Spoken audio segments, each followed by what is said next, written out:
E agora vamos falar de educação e cidadania e do terceiro seminário catarinense de altas habilidades e superdotação. Quem traz a informação é o repórter Alan Rottermel. Nós vimos conferir como estão as comemorações do aniversário da Fundação Catarinense de Educação Especial.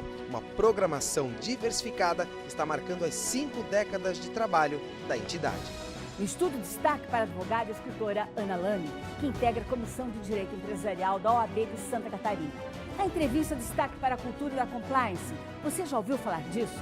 Com as eleições no horizonte e eleitores desencantados com a hipocrisia e fraudes na política, fica a pergunta: como motivar esse universo de votantes de todo o Brasil e convencer que o voto é importante? Perguntas para o professor e cientista político Leonardo Sec, da UDESC.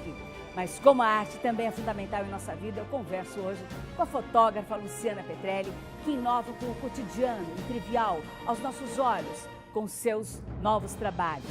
Veja agora no Educação e Cidadania, que já está começando.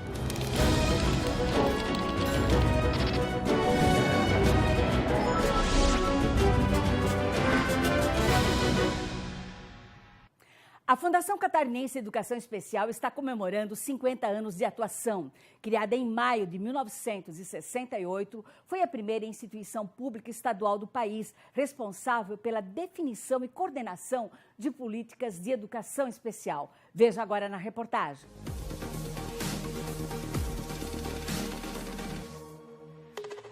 Homenagens, seminários e debates reúnem educadores que discutem ações e projetos de inclusão. Um dos destaques foi o terceiro Seminário Catarinense de Altas Habilidades e Superdotação, realizado na sede da Fundação em São José.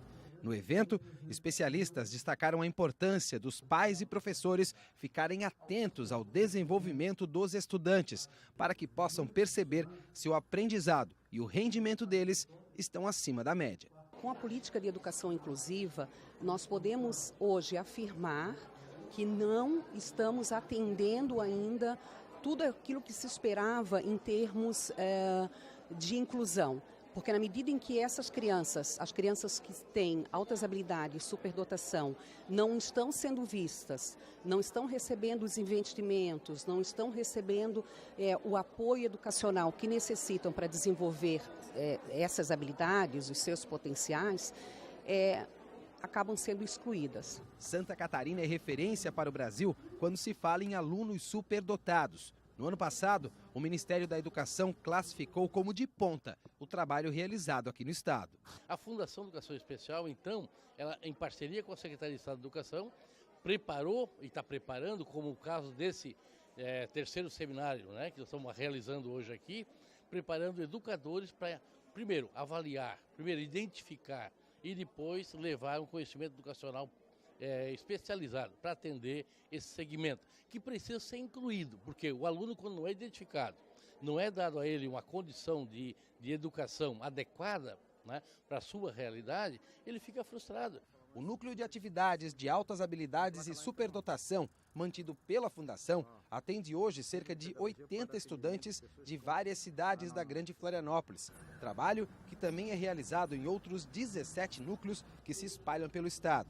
A ideia é capacitar os docentes para que eles possam identificar rapidamente os jovens superdotados. Em Santa Catarina, acredita-se que eles sejam quase 50 mil. De acordo com a Organização Mundial de Saúde, entre 3% e 5% da população mundial tem altas habilidades. Essa estatística leva em conta apenas o conhecimento tradicional, aquele que pode ser percebido em sala de aula ou identificado através de testes intelectuais. Mas esse número pode subir se levarmos em conta também as chamadas aptidões de criatividade e de produção, como o esporte, a dança e a capacidade de liderança, por exemplo. Aí, o número de superdotados pode chegar a 20%. O Marlon tem 15 anos e há 13 integra o núcleo.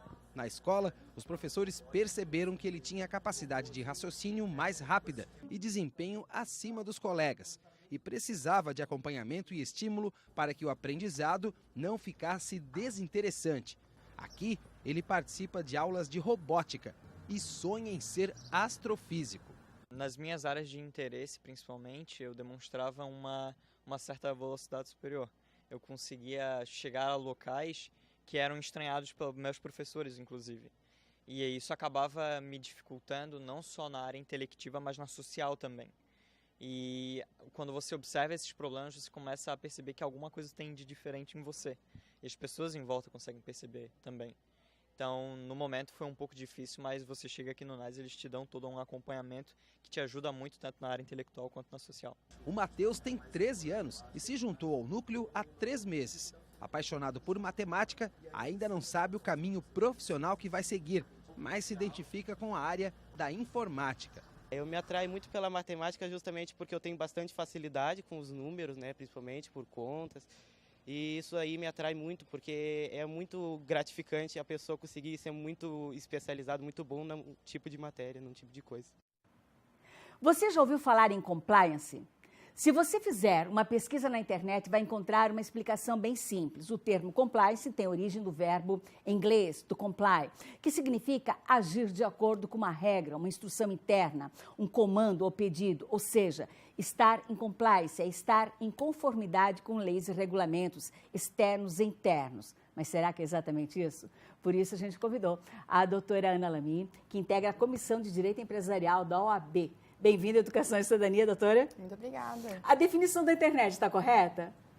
Em termos, pode-se dizer que sim. Ele é um pouco mais amplo do que isso em termos de ferramenta, mas do ponto de vista do que a internet se propõe a dizer, me parece bem adequado. Pois é um termo novo, não é? Compliance. Né? O que acontece? Os programas em compliance investigam a corrupção? Isso é uma das finalidades. O compliance, embora ele inicie a partir de uma investigação interna, o escopo primário dele, o que ele mais se volta a fazer, é tentar alterar o DNA de uma organização que eventualmente tenha desviado e, por conta disso, recebido algum tipo de punição. Então, hoje, no Brasil, esse é o principal fator que leva uma empresa a implantar compliance. Você teve um desvio, você sofreu uma punição e, eventualmente, você faz algum tipo de acordo com órgãos como o Conselho Administrativo de Defesa Econômica ou Ministério Público, implanta uma estrutura interna de controle para que você não volte a desviar. E como é que Santa Catarina, então, aparece nesse contexto? Incipiente, assim como o Brasil, a gente está passando a ouvir falar um pouco mais a respeito disso, que em outros países como Estados Unidos, Alemanha e Inglaterra já é algo recorrente. Aqui é mais novidade, mas no cenário nacional até que incipiente, mas se destaca mais do que outros estados.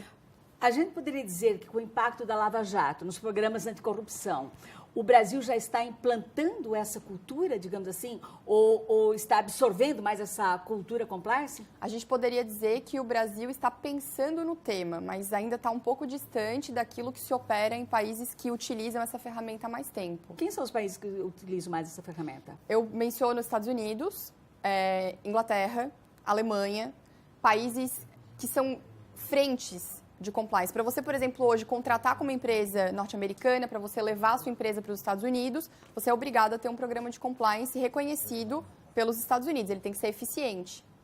Agora, com as investigações da Lava Jato, né, a senhora e os integrantes da comissão do AB percebem preocupação em nossas empresas com questões de ética e, nesse aspecto, prestam a consultoria, quer dizer, elas buscam esse tipo de consultoria? Buscam.